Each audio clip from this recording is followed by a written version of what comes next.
Welcome to 1896.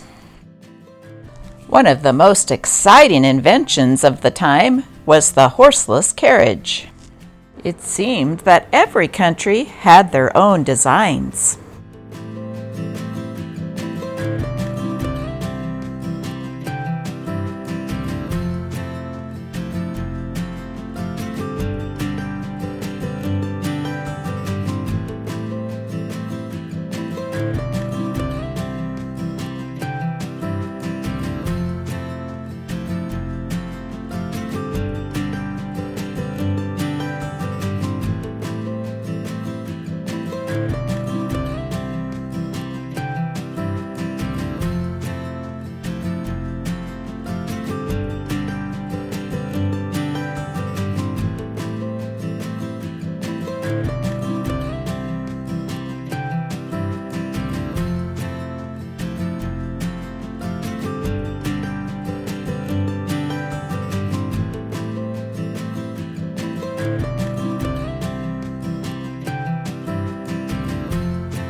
I will be reading today's issue of the Walla Walla Gazette, dated August 1st, 1896.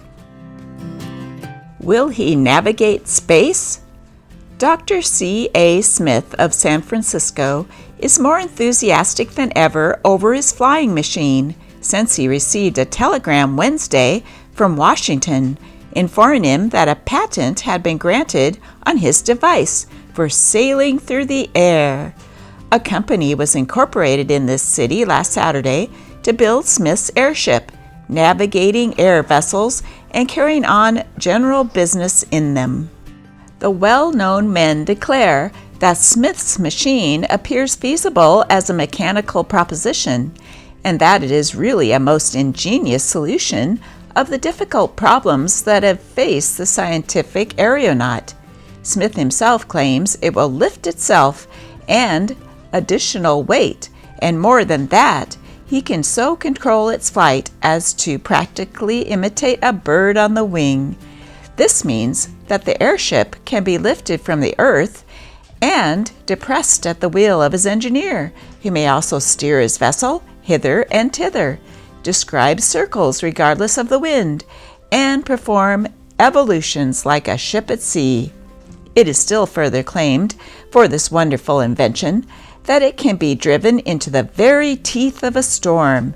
Indeed, if all that is claimed for it proves to be true, the long-talked of airship will soon be an accomplished fact. The company intends to open a workshop at once and begin the construction of Dr. Smith's first airship, and in the course of a few months, the expectations of seeing the machine arise and float aloft will be very strong. Battle axe plug tobacco, big as a barn door. For 10 cents, you get almost twice as much battle axe as you do of other high-grade goods. Before the days of battle axe, consumers paid 10 cents for a small plug of the same quality.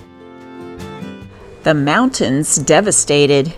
Dr. Eberly returned from Little Salmon Saturday. He had been fishing and hunting for a number of days in the heart of the Blue Mountain Range.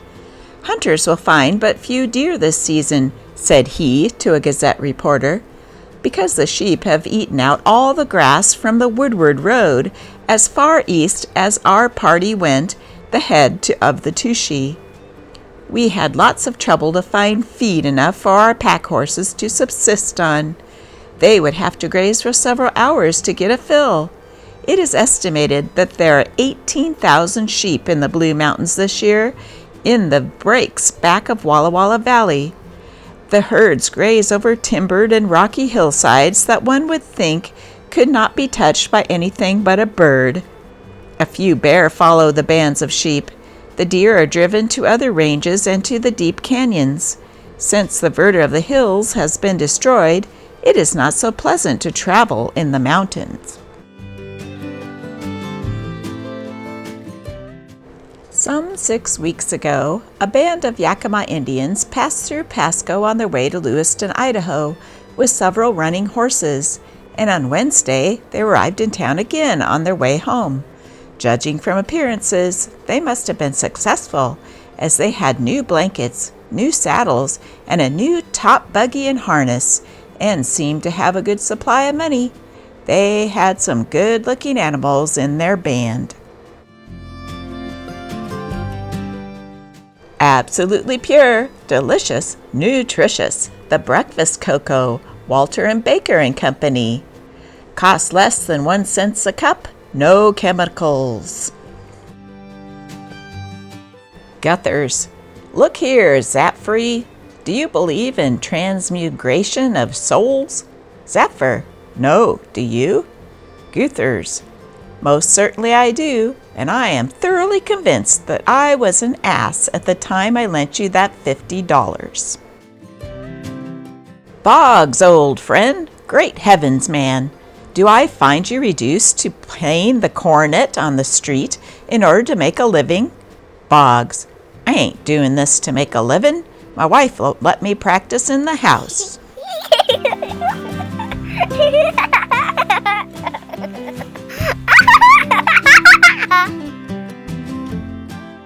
Japanese steamship arrives. The Miki Maru, the first steamer of Nippon Yusan Keisha Line to arrive at Seattle, the Pacific Coast terminus of the Oriental Line of steamships, arrived in that city last Monday and was received with a great demonstration.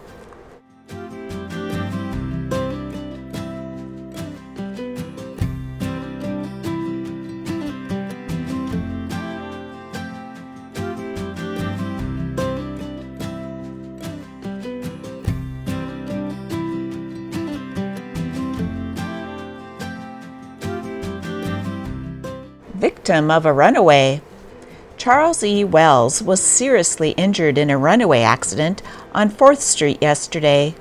A 4-horse team belonging to Parker McRae became frightened at a streetcar, and the leaders broke loose, running into the team driven by Wells, and a general entanglement followed. Wells was thrown down under the horses and was kicked 8 times before he could get out of range of the hooves, being pinned down by wagon timbers. When he was finally extricated, it was found that his left shoulder was broken in 2 places, his collarbone fractured, and his body considerably bruised. We have just received from the music publishing house of the S. Brainerd Sons and Company, 151 Wabash Avenue, Chicago, copies of the True Blue Republican and the Red Hot Democrat campaign songbooks for 1896. They are not cheap word editions, but contain solos, duets, mixed and male quartets, and are especially arranged for campaign clubs. They are sold at the low price of 10 cents each, or $1 per dozen.